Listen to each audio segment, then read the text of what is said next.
is out of town. Patrick's still in California. Mm-hmm. Are we ready? We are ready to bring this to order. Okay, I guess the meeting for May 3rd has officially started. First thing we need to do is approval of the summary of minutes of April 19th, regular meeting. Need a motion. I so move. Second. It's been moved and seconded. All those approve, say aye. Aye. Opposed? None. I wish I'd voted no. Any of this change? I see some has a little, but Yeah, we'll just have some brief comments on item 3, but as promised, we moved the LaCoyers to the first of the agenda so they didn't have to sit through the discussion on the other matter. But I will move to item 2, which is the proposed plat of a single lot on West Grand, just to the west of Broadway. And this was on your agenda at the last meeting, but at that time, we had a copy of a survey only, and what has occurred was that the LaCoyers had an original triangular piece of property, and they were able to acquire some additional land from the Carlsons, who have property directly to the east. So the plat that's in front of you is really a combination of two parcels. And pieced together, they will create a single lot with approximately 2/3 of an acre. And we now have that in the form of a plat. It's been distributed to the Register of Deeds and the county surveyor to review the technical aspects of that. But again, we're taking two roughly 14,000 square foot tracts and merging them into a single lot. This allows the LaCoyer tract to expand to the east to get it away from Dry Creek and hopefully away from any floodplain situation. There is no there is no sanitary sewer in the area, but there's no plans to have a restroom or install plumbing in the proposed storage building. There is a water main available for fire protection. There's no issues with storm drainage, as West Dry Creek Channel is directly to the west. And there's established right-of-way for Grand Avenue, so there's no additional dedications involved. So other than the surveying implications and the challenges the LaCoyers have had piecing together a platted and unplatted parcel into one subdivision, this is primarily a surveying exercise, and so we believe what we have in your packet there meets the requirements legally to have a recordable subdivision plat, and we would recommend approval subject to their surveyor working with us to get all the final technical corrections and certificates for their signature.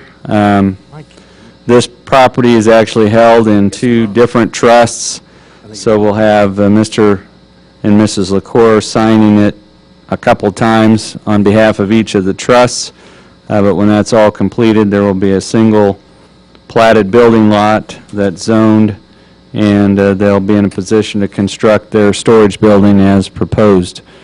So at this point, I'd be open to any questions you have about the parcel, but this is the merged tract, and then the piece to the right side is what the Carlsons have retained, and this would become a single Lot 1, Block 1, and would be called the Grand Oaks addition to the city of Salina. So I'd be open to any questions. questions of staff? I have none, sir. I think we're good. Do we need to hear anything from Mr. LaCour? I mean, if he'd like. Only if he has something to add or has any question for staff about any of the information he's received, but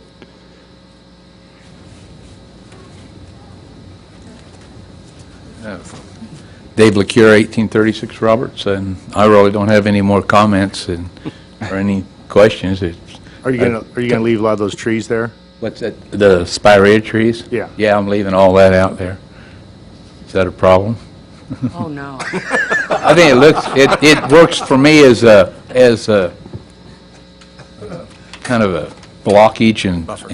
I think it looks pretty Certainly good. works for me. You have one vote right now. Okay, good for, now that's all staying, and then that dirt work has been done there. You can see the pictures in the picture, so. Lovely site. And it'll all be zoned I-2 after the process, is that correct? Yes, and I'll have a single I-2 zone lot. The Carlson tract next door is zoned I-2, so this would just be an extension of that. And you understand the one staff, The condition we have Condition. there is just, there are some things that Landmark will have to get to put it into a Mylar that's ready for you to sign, and we're going to get advice from the Register of Deeds to, I think what's going to happen is you'll have to sign it twice, and your wife will have to sign it twice, representing the two trusts. Right, and I talked to Phil Snyder with Morton Building, and he told me that the engineering part of their business coming out of Morton, Illinois, I believe that's where it's at, is supposed to either be yesterday or today, so he should be getting that, and as soon as I get it, I think I can come see Dean about a building permit and then cut a building, and hopefully within a month I'll have a building, hopefully. So, Okay. It should be very similar to a Morton building that Mr. Womack put up over at Womack Sunshine over there. That was a Morton building, and it'll be very similar in scale and design to that.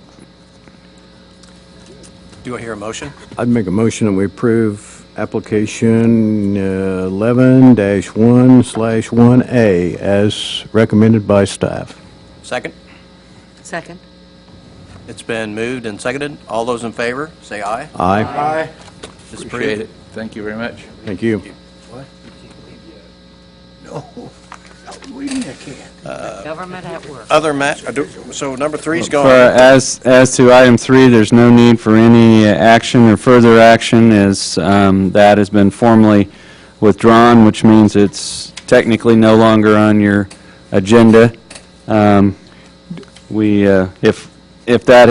we had offered that option earlier, and if that had been a case, and have gotten it before the agenda deadline, we wouldn't have even had it on your agenda or sent it out.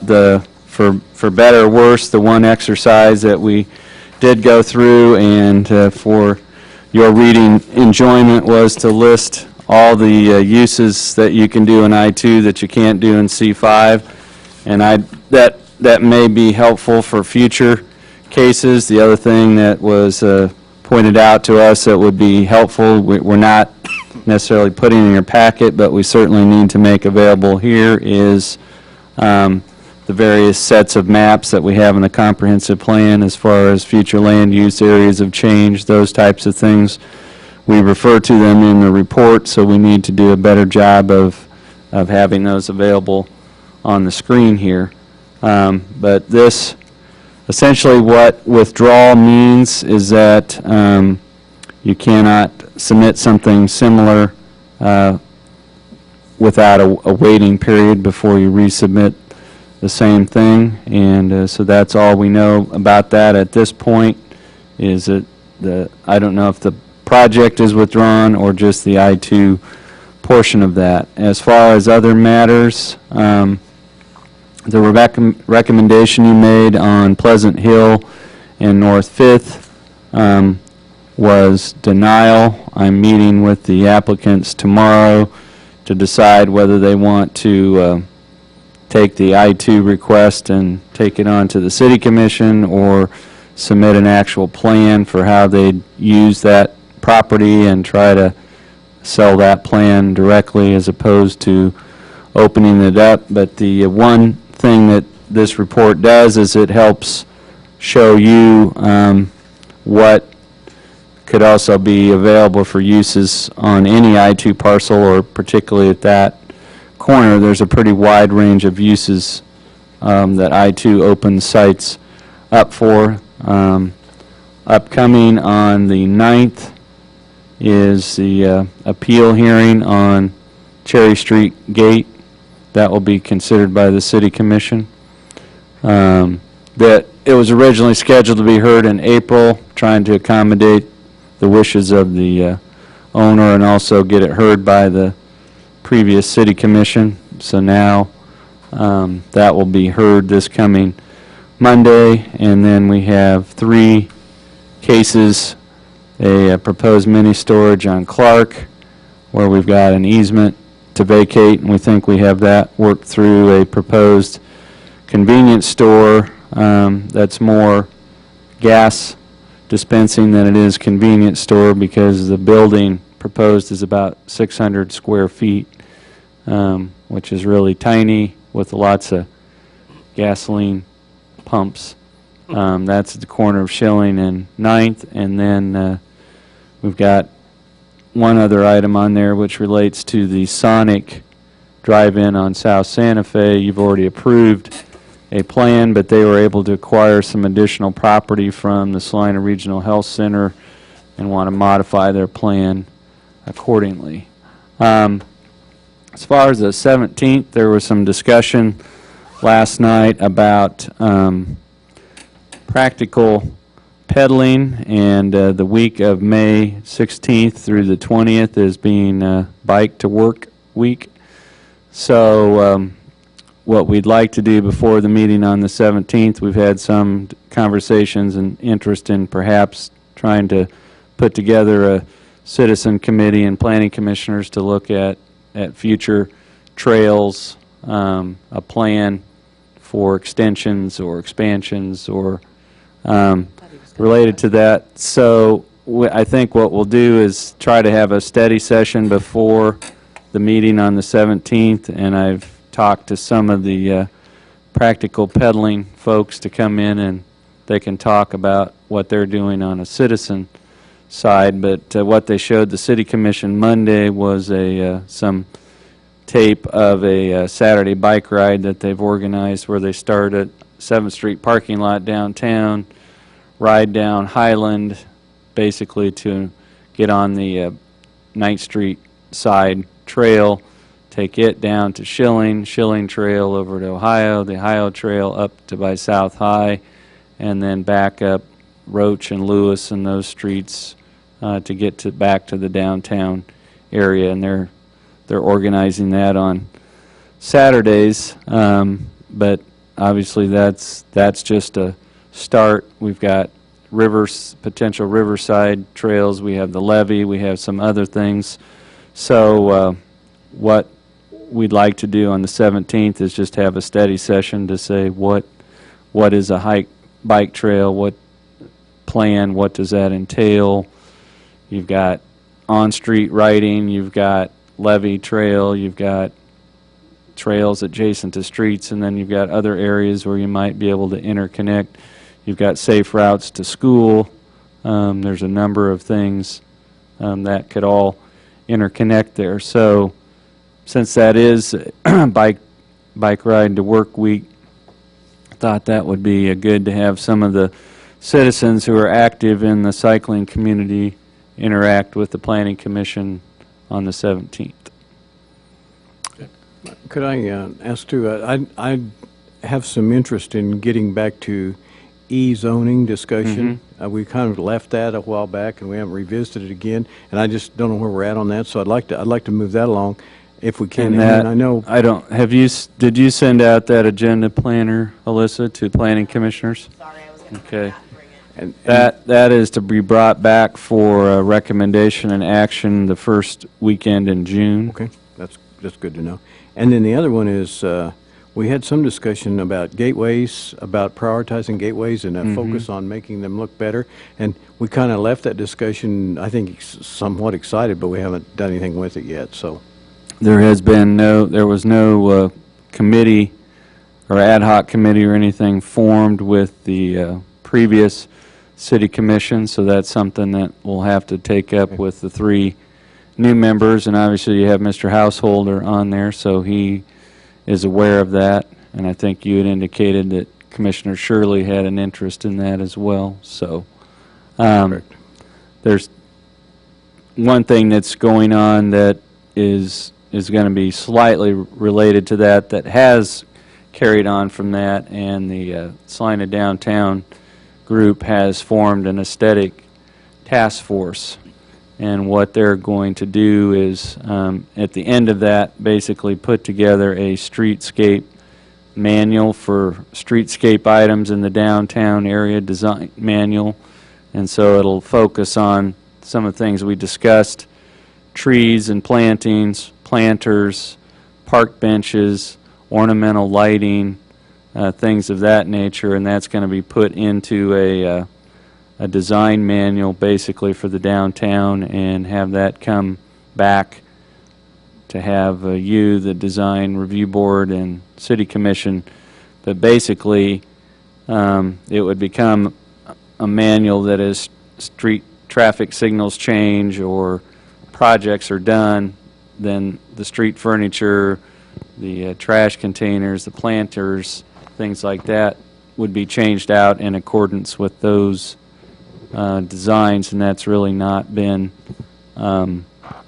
in place before. And one of the things we discussed is that you take that format and the items that are addressed in there, and you can take that and then transfer that to North 9th Street or West Crawford or other gateways, in terms of a lot of the elements of what makes a gateway is the same. So the downtown is kind of taking that ball and run with it, and what they come up with will then kind of serve as an example for what could be done similarly at West Crawford or North 9th or North Ohio, some of those other gateways. So you, I don't know, they have a pretty ambitious schedule for the downtown aesthetic items, and that may be wrapped up by the end of the month. The other thing that is scheduled that Alyssa and I have been working on is on May 21st is when they're having the unveiling or the installation of the sculpture tour Salina in the downtown area, which will be about 18 sculptures that will be placed in the area between Ash and Mulberry along Santa Fe. And so there'll be kind of an unveiling event on that May Saturday. So that's upcoming as well. But we've been, both Alyssa and I have been working on certain aspects of that to make sure that that all gets done according to plan and schedule.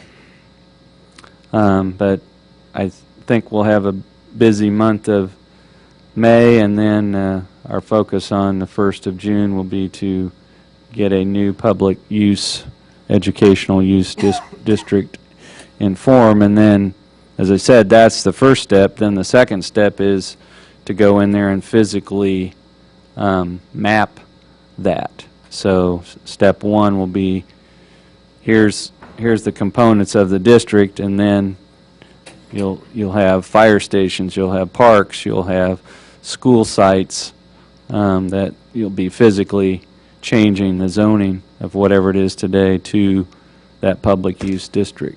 So that'll be the second part of that, which may actually be easier than putting the district together itself. So Anything else? that's all we have for you, other than get out and enjoy the weather. I guess we're adjourned. Patrick's going to be envious. In 6 years, this has to be the fastest one. Yeah. I guess just need the right chairman. Can we keep as our chairman? You know, I don't. Tell him we blew right through it. I agree. I've never seen anybody.